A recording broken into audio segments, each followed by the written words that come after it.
10 Haunted Places in West Virginia. Weston, West Virginia. Trans-Allegheny Lunatic Asylum. Construction began on the asylum in 1858 but was disrupted for a few years when the grounds were used as a camp for Union soldiers. Originally built to house 250 patients and at one time known as Weston State Hospital, the facility reached its peak in the 1950s with 2,400 patients jammed into overcrowded, poor conditions. The hospital closed permanently to patients in 1994.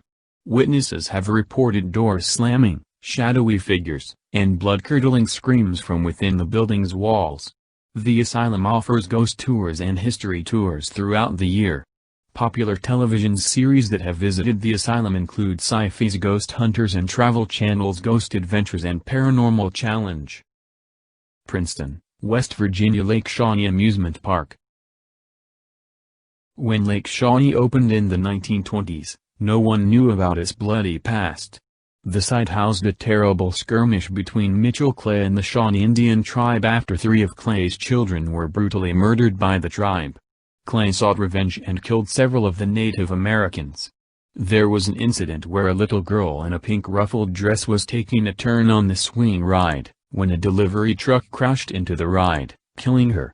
To this day, ghosts and spooky incidents are connected to Lake Shawnee. Many people report seeing a girl in a pink ruffled dress on the swing ride.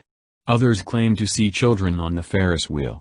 Chains rattle and boards creak, despite the air being still. Lake Shawnee has been popular with paranormal investigators and has appeared on shows like Travel Channel's Most Terrifying Places in the World. One of the crew members of Discovery Channel's Ghost Lab claimed to have been trapped in an abandoned ticket booth, despite there being no locks on the doors. Moundsville, West Virginia. West Virginia Penitentiary. Widely regarded as one of the most haunted prisons in the United States, the West Virginia Penitentiary has seen several riots, fires, and over 100 executions. The Gothic-style prison was built in 1876 from locally quarried hand-cut sandstone. The prison's hauntings date back to the 1930s when guards saw inmates roaming freely. However, when they sounded the alarms and searched the area, no one was ever found. If you have the courage to take a tour, you may see the Shadow Man, a dark silhouette that haunts the grounds. You might even hear whispering or arguing coming from the basement, unexplained noises, or cold spots. Hillsborough, West Virginia. Droop Mountain Battlefield. Droop Mountain Battlefield commemorates the last significant Civil War battle in West Virginia. Visitors have reportedly heard horses galloping and seen the ghost of a headless Confederate soldier and another soldier lying asleep against a tree. Over the years, others have reported ghostly reminders of the battle including screams, sounds of a battle, and seen spirits of soldiers. Harper's Ferry, West Virginia. St. Peter's Roman Catholic Church. There are 2 hauntings associated with the church. One is Father Michael Costello, the priest at St. Peter's from 1857 to 1867.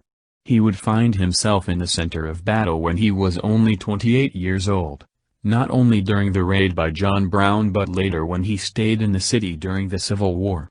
His ghost is said to be seen walking around the church. There is also a soldier who has been seen on the steps in front. During the Civil War, the young man lay on the lawn of the church when it was used as a hospital, mortally wounded but waiting for the doctor to see him. As the blood drained from his body, he was finally carried inside. Those around him heard his guttural whisper just as he came through the threshold of the church, "Thank God, I am saved." To this day, visitors standing near the church can hear those very words the soldier whispered softly just before he died. Sistersville, West Virginia. The Wells Inn. The hotel is said to be haunted by the ghost of Ephraim Wells, who founded it in 1896. The ghost reportedly likes to move things around when people aren't around. Doors close inexplicably and strange noises are heard. The elevator sometimes goes to the 3rd floor for no apparent reason. Some have also said they hear the sound of writing coming from Wells' old office. Guyan. West Virginia. Maddie Carroll House. The home is also said to be one of the most haunted in the sleepy little town of Guyan. Like many historic homes in the area dating from the Civil War era, activity is said to increase around the time of the anniversary of the raid and burning of Guyan. November 10th to 11th. In one incident, a reenactor getting dressed in the home heard the distinct rustle and bustle of petticoats and hoop skirts and assumed another reenactor was also getting ready.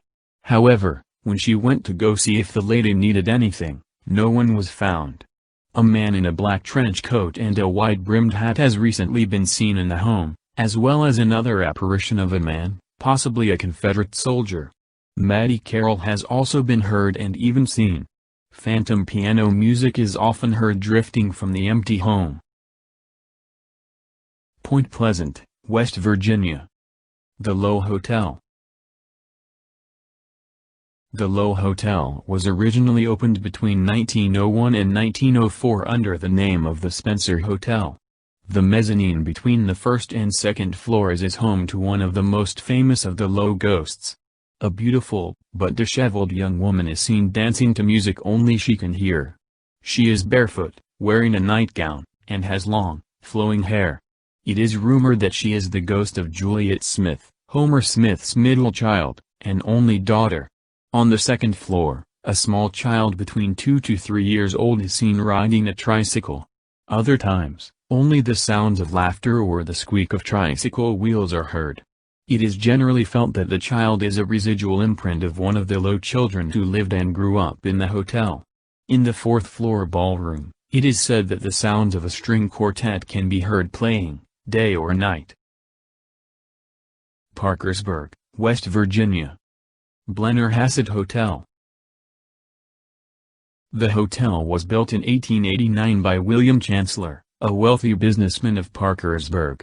William Chancellor is believed to still be haunting his hotel and makes his presence known with the smell of cigar smoke. Other apparitions include a man in gray on the second floor, a man in a white tuxedo who frequents mirrors, a sobbing woman, and a little boy from the 1920s/1930s era. It is also said that the elevators have a nasty habit of always stopping on the second floor, even without anyone on them. There is also a phantom knocker. Dubbed the 4 o'clock knocker, the phantom bangs on guest doors around 4 a.m., but when they open the door, he's nowhere to be found. Lewisburg, West Virginia. The General Lewis Inn. The inn was named after General Andrew Lewis, as was the town of Lewisburg. The Hawks purchased the historic John Withrow home, and actually built the rest of the inn around the existing structure. There are at least 3 ghosts who inhabit the General Lewis Inn. The first is a slave named Reuben. Reuben is said to have been hanged in the area that is now the dining room, and he can be seen sitting at one of the dining room tables. The second ghost is that of a little girl. Guests and staff have reported the sounds of a little girl both crying and laughing coming from either room 206 or 208. Room 208 has another ghost, who is probably the most well-known ghost at the inn. She is the lady in white, whose portrait hangs in the room. However, no one knows where the portrait came from, or who its subject is. While known as the Lady in White, an apparition of a woman wearing a gray Civil War era dress has been spotted floating slightly above the ground.